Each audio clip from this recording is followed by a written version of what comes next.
Olá. Eu não pude deixar de notar. Você parece bem triste. O que foi que aconteceu? O meu marido faleceu de uma forma muito drástica, o que me deixa extremamente chateada. Meus pêsames. Ele estava na prisão e já estava muito deprimido há muito tempo. Ele encontrou uma pílula como essa, que era um veneno que o colega de cela dele possuía. E ele tomou o veneno e partiu para o reino dos céus. Ou do inferno, não sei bem. Mas foi muito difícil. Sorte a minha que Deus é tão bom que o Estado, tendo em vista que ele estava no presídio, pagou uma indenização para a nossa família. Então eu confesso que eu estou tendo esse consolo para superar. E agora eu vejo luz no fim do túnel. Comigo aconteceu algo parecido. Meu marido também estava na prisão e ele entrou numa briga porque ele queria roubar um veneno que o amigo dele possuía. Ele estava muito triste na cadeia. Ele quis acabar com a sua vida. Só sei que ele entrou numa briga com esse amigo que não queria dar pra ele a pílula. E acabou acontecendo uma rebelião e ele morreu. Tudo por isso aqui. Meus pésames também. Mas eu entendo que eu vou superar. Vai ficar tudo bem. Eu também recebi uma indenização do governo. Algumas coisas acontecem nas nossas vidas para nos ensinar e para nos conceder algo bem melhor. E o que aconteceu com você? Eu vou te contar o que aconteceu. Meu marido, a gente já tinha tudo combinado. Tava triste, deprimido, queria ajudar a família. Explicou que se ele se matasse na prisão, a gente receberia uma indenização. Fui uma, fui duas, fui 3 vezes do presídio levar pra ele um remedinho. Que ele ia morrer sem dor nenhuma. E a partir dessa, acho que ele, no caso dele, ia partir dessa pra pior. Mas ia deixar pra família. Eu tenho 4 filhos pra criar. Uma indenização paga pelo governo. E pois então, no meio da visita, consegui entregar pra ele um remedinho, como esse aqui. Só que o colega dele de cela tomou o diabo do remédio. Fui de novo, consegui entregar pra ele o remédio. Aí, o outro colega dele entrou numa briga com ele pra pegar o remédio. Ele começou a bater no colega. Quando ele consegue matar o colega no meio da briga, no meio do pátio do presídio, cai um raio na cabeça dele. Pra você teve dinheiro, raio na cabeça, não tem indenização. Que infortúnio. Quer saber? Eu vou tomar esse remédio aqui. Não!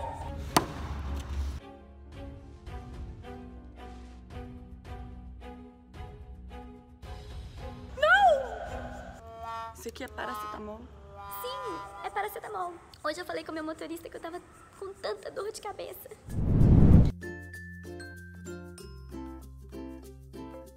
Olá, pessoal! Volto com mais um vídeo pra vocês. Se vocês estão gostando desses vídeos, antes de começar a falar da matéria, curtam esse vídeo, compartilhem, se inscrevam no canal para vocês receberem aí as notificações. É sempre dica certeira sobre matéria de prova, com base nas estatísticas que eu fiz, com esse detalhamento que você não encontra em outro lugar, você vai conseguir responder qualquer questão de prova dos últimos 5 anos. Bom, nessa situação em que a gente está falando, 3 viúvas, gente, 2 receberam indenização do Estado. Vamos entender.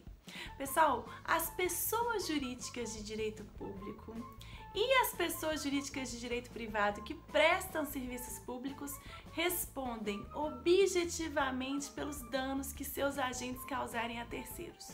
Peraí, como assim? Pessoas jurídicas de direito público, os entes federados, as autarquias, as fundações que têm personalidade jurídica de direito público, respondem objetivamente pelos danos que seus agentes causarem a terceiros. Pessoal, quando o agente público está atuando, ele está atuando em nome da pessoa jurídica na qual ele está inserido. Então, quando eu, Gabriela, estou no governo de Minas editando um ato administrativo, não sou eu, Gabriela, que estou lá editando aquele ato. É o governo do estado de Minas, eu atuo em nome do governo do estado de Minas. Então as minhas condutas são imputadas ao governo do estado. Vamos dizer que eu edito um ato administrativo que gera um dano anormal e específico a um particular. Esse particular vai ter que suportar aquele dano sozinho? Não mesmo. Ele vai o quê? Ser reparado, ele vai receber uma indenização frente àquele dano sofrido. Ele sofreu um dano anormal e específico. Professor, e quem paga essa indenização? A pessoa jurídica de direito público, o Estado, porque eu, naquele momento, estava trabalhando em nome do Estado. Então, como é que ele responde, professora? Como que as pessoas jurídicas de direito público respondem? Objetivamente. O que quer dizer isso, responsabilidade objetiva? Para que seja configurada a responsabilidade do ente público, devem estar presentes 3 elementos: o dano sofrido pela vítima, a conduta do agente público e o nexo de causalidade, que simplesmente representa que aquela conduta do agente público foi responsável por aquele dano sofrido pela vítima. Estando presentes esses 3 elementos, resta configurada a responsabilidade civil objetiva do Estado. Por que é objetiva? Porque não é levada em consideração os elementos subjetivos, dolo ou culpa do agente público. Isso não é levado em consideração. Para se indenizar essa vítima, a pessoa que sofreu dano, é necessária a configuração só desses 3 elementos: a conduta do agente público, o dano sofrido pela vítima e o nexo de causalidade. Professora, quer dizer que o agente público, por exemplo, um dia, no final de semana, ele bateu o carro dele no carro da frente.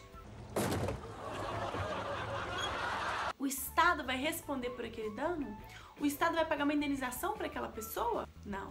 O Estado responde pelos danos causados por seus agentes no exercício da função pública, desde que o agente esteja atuando em nome do Estado. Aí o Estado responde.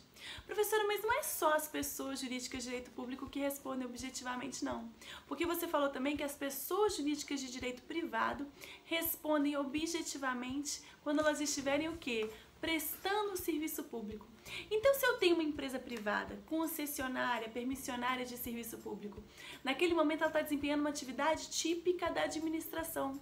Se ela está desempenhando uma atividade típica da administração, ela responde objetivamente pelos danos que seus agentes causarem a terceiros. Por exemplo, eu tenho uma empresa concessionária de transporte público. Vamos dizer que o motorista daquele ônibus, daquela empresa ali, estava mal-humorado, um dia estava dirigindo de qualquer jeito, freou bruscamente uma velhinha que estava dentro do ônibus, caiu e machucou. Quem responde por aquele dano? A empresa concessionária de serviço público. Responde de que forma, professora? Objetivamente. Ou seja, a velhinha vai ter que demonstrar que sofreu um dano em decorrência da conduta do motorista, que é um empregado da empresa pública, e que há um nexo de causalidade. A conduta do motorista foi responsável pelo dano que ela sofreu. Demonstrados esses 3 elementos, ela vai receber uma indenização. Beleza. Prof, mas você falou, mas não falou do ponto importante que está aí no exemplo. Pessoal, em algumas situações, em razão do dever de cuidado e de custódia que o Estado possui, ainda que não haja nenhum tipo de conduta direta do agente público, o Estado responde objetivamente em razão de uma situação de risco. Prof, você falou grego agora. Como assim? Pessoal, em algumas situações, por exemplo, quando o Estado mantém sobre a sua custódia pessoas e bens, ele tem um dever de cuidado daquelas pessoas, daqueles bens. Por exemplo, o presídio. O presídio é uma situação que de risco. Naquele local existem vários presidiários que estão sob a custódia do Estado. E o Estado tem que garantir o quê? A integridade daqueles presos. Ele tem que garantir que aqueles presos não sofram nenhum tipo de dano, porque eles estão naquele momento sob o dever de cuidado do Estado, dentro daquela situação de risco. O presídio em si é uma situação de risco, não é verdade? Então, por essa razão, quando, por exemplo, um preso está lá deprimido, vai lá e acaba cometendo suicídio, o Estado, mesmo não tendo nenhum tipo de atuação do agente penitenciário, não foi o agente penitenciário que matou aquele preso, não foi, ele suicidou, mesmo assim o Estado paga uma indenização para a família do preso, porque o Estado tem o dever de cuidar do preso e proteger o preso até contra ele mesmo. Então o Estado vai pagar assim uma indenização para a família do preso. Agora, uma outra situação, quando eu tenho uma rebelião no presídio, presos estão ali brigando, um preso acaba matando o outro. E aí? O Estado vai responder sim, responde objetivamente e vai indenizar a família do preso que faleceu. Sabe por quê? Naquela situação o Estado tem o dever de cuidar daquele preso em razão da situação de risco. Professora, mas nos 2 exemplos que você falou, não tem conduta do agente público. Não foi o agente público que matou o preso. Não tem conduta do agente público. Agora, a despeito de ter ou não ter conduta do agente público, em razão da situação de risco, o Estado responde objetivamente porque ele tem o dever de cuidar daquelas pessoas. Agora, vamos dizer outro exemplo. Se eu tenho uma situação em que o preso está no meio do pátio do presídio, cai um raio na cabeça dele. Um raio, gente. O Estado responde? Não responde. Sabe por quê? Razão do fato de que o falecimento daquele preso decorreu de um caso fortuito externo, que foge do controle do Estado, que foge da situação de risco, né? É um fato da natureza. Nesse caso, o Estado não paga indenização para a família do preso, ok? Gostaram da dica? Isso é dica importantíssima, cai demais, professora, me mostra um pouquinho desse gostinho dessas estatísticas. Vou mostrar rapidinho, rapidinho. O que mais cai, gente, tá em vermelho, assim, é porque são os elementos que eu falei com vocês. Teoria do risco administrativo. Nossa, tem muita coisa pra gente falar, viu, sobre essa matéria. Mas vou deixar por hoje e vocês aí curtam, compartilhem, comentem. Eu gosto muito de ouvir vocês. Quero sempre estar ajudando. Um beijo grande.